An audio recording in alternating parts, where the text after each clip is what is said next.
இயேசுவின் நாமத்தினாலே உங்கள் அனைவரையும் இன்றைக்கு இந்த be encourage by God's word சீரீஸில் நான் வரவேற்கிறேன். நீங்கள் எல்லாரும் நல்லா இருக்கீங்கிறத நான் விசுவாசிக்கிறேன்.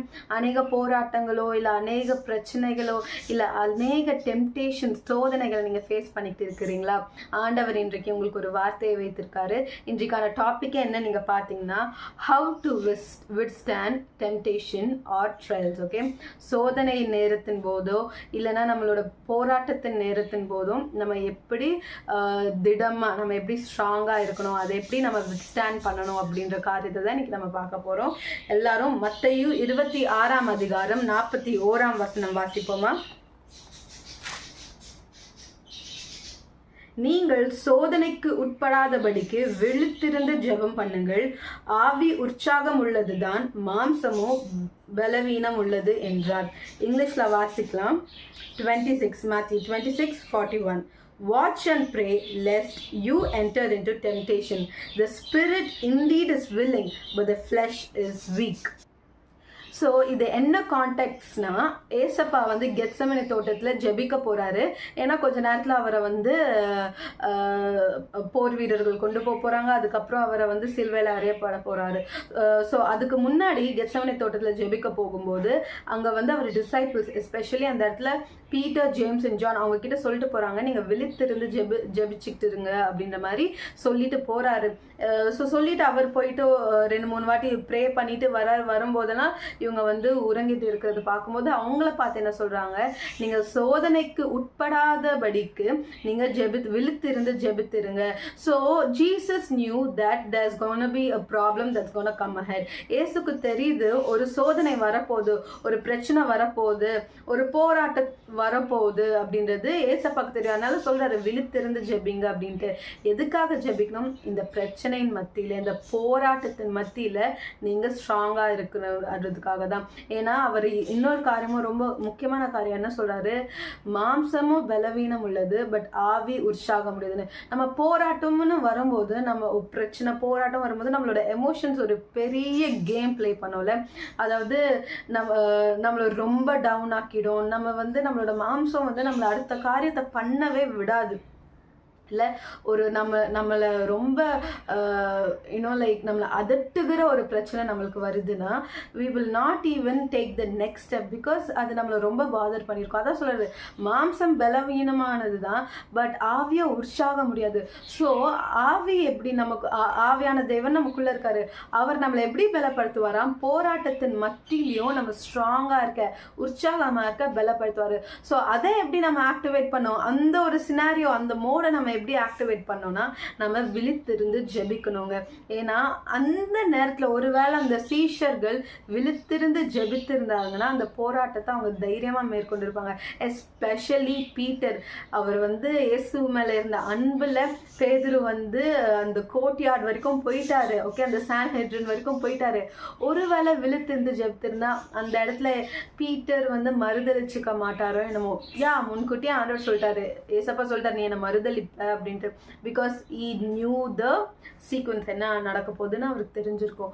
ஸோ ஒரு வேளை அவங்க வந்து இஃப் தே prayed, அவங்களோட ஆவி அந்த இடத்துல பலப்பட்டிருக்கோம். அவங்க கண்டிப்பாக ரொம்ப பயந்துருந்தாங்க. கரெக்டாக ஏசப்பாவை கூட்டிட்டு போகும்போது அங்கே இருந்த சீஷர்கள்லாம் ஏசப்பாவை விட்டு ஓடிட்டாங்க. ஸோ ஒருவேளை ஜெபிச்சிருந்தா கதை வேற மாதிரி இருக்குமோ, கூட போயிருப்பாங்களோ.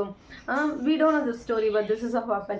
ஸோ இந்த இடத்துல நம்ம என்ன கற்றுக்கணும்னா, இவங்க மிஸ்டேக்ல இருந்து, டிசைபிள்ஸோட மிஸ்டேக்ல இருந்து நம்ம என்ன கற்றுக்க போகிறோம் அப்படின்னா, நம்மளுக்கு ஒரு ஆண்டவர் உணர்த்துறாரு அப்படிலாம் வீட்டில் ஒரு போராட்டம் துவங்குறது போல இருக்கு, இல்லை போராட்டமே வந்துச்சுன்னா நம்ம விழித்திருந்து ஜெபிக்கணும். அந்த போராட்டம் இன்னும் பெருசாகிறதுக்கு முன்னாடி we need to stand firm. நம்ம வந்து we should watch and pray. நீங்கள் ஒரு வாட்ச்மேனை பார்த்துருக்கீங்களா? நம்மளுக்கு தெரியும்ல, ஜாமக்காரர் ஒரு வாட்ச்மேனை பார்த்துருந்தீங்கன்னா அவங்க நம்ம தூங்கும்போது அவங்க தூங்க மாட்டாங்க. நைட்டெல்லாம் காவல் காத்து கொண்டு இருப்பாங்க, அவங்க முழித்திருப்பாங்க. நீங்கள் ஒன்றே சொல்ல இப்போலாம் அப்படி யாரோ இல்லை. பட் நான் ரொம்ப உண்மையுள்ள வாட்ச்மேன்ஸை பற்றி நான் சொல்லிட்டு இருக்கேன். கரெக்டாக அவங்க வந்து எந்த ஒரு பிரச்சனை வரக்கூடாது, எந்த திருடம் வரக்கூடாது, எந்த ஒரு காரியமும் அசம்பாவிதம் எதுவும் நடக்கக்கூடாதுன்னு அவங்களோட தூக்கத்தை சாக்ரிஃபைஸ் பண்ணி பண்ணி நம்மளுக்காக முழிச்சிட்டு இருப்பாங்க. ஸோ நம்ம எப்படி இருக்கணும்னா அதே மாதிரி எந்த ஒரு பிரச்சனை வரக்கூடாதுன்னு விழித்திருந்து ஜெபிக்கணும். இப்போ நீங்கள் நினைக்கலாம், என்ன டெய்லி தூங்காமல் நைட்டு தூங்காமல் காலையில் தூங்க சொல்கிறீங்களா, நைட் ஃபுல்லாக ஜெபிக்க சொல்கிறீங்களா அப்படின்னா, ஆவியான தேவன் உணர்த்தும் போது உங்களோட மாம்சம் பலவீனமாகவே இருந்தாலும், உங்களோட எமோஷன்ஸ் ரொம்ப ரொம்ப உங்களை வந்து ஆளுகை எடுத்துக்கொண்டு இருந்தாலும் எப்படியாச்சும் நீங்கள் வந்து உட்காந்து ஜெபிக்க ஆரம்பிச்சிடுங்க. எந்த நேரத்தில் சொன்னாலுமே, இங்கே ஃபார் எக்ஸாம்பிள் நைட்டில் சொன்னால் நைட்டில் ஜெபிங்க, காலையில் சொன்னால் காலையில் ஜெபிங்க. விழித்திருந்து அப்படின்றது என்னென்னா, உங்களோட ஆத்மா விழித்திருந்து இருக்கணும். ஈவன் when you're ஸ்லீப்பிங் உங்களோட ஆத்மா ஜெபித்து கொண்டே இருக்கணும். சரியா? ஸோ இன்றைக்கு கூட நீங்கள் என்ன போராட்டத்தில் இருந்தாலும் டோன்ட் வரி. ஆண்டவர் நம்மளுக்கு இங்கே ஒரு ஃபார்முலாவை கொடுத்துருக்காரு. என்னன்னா, வாட்ச் அண்ட் ப்ரே, விழித்திருந்து ஜெபிங்கள்னு. ஸோ நீங்கள் வந்து உங்களோட டேயை ஆர்கனைஸ் பண்ணிக்கோங்க. உங்கள் ப்ரேயருக்குன்னு ஒரு டைமை வைங்க. அந்த டைமில் நீங்கள் ஜெபிக்க ஆரம்பிங்க. உண்மையாக சொல்கிறேங்க, எரிகோ மதில்கள் விழும். நேற்றைய தினத்தில் கூட என்னோட ப்ரொஃபைலில் நான் ஒரு டெஸ்ட்மனி மாதிரி போட்டிருந்தேன். காலையில் நான் ஆரம்பிக்கும் போது என்னோட டே ரொம்ப சோகமாக ரொம்ப ஸ்ட்ரெஸ்ஃபுல்லாக இருந்தது. பட் மேபி கொஞ்சம் நான் வீக்காக இருந்திருந்தேன்னா நான் வந்து ஜெபிக்கிறதே நான் ஸ்கிப் பண்ணிட்டு இருப்பேன். பட் இது ஆவியான தேவனை என்னை பலப்படுத்தி ஜெபிக்க வச்சாரு.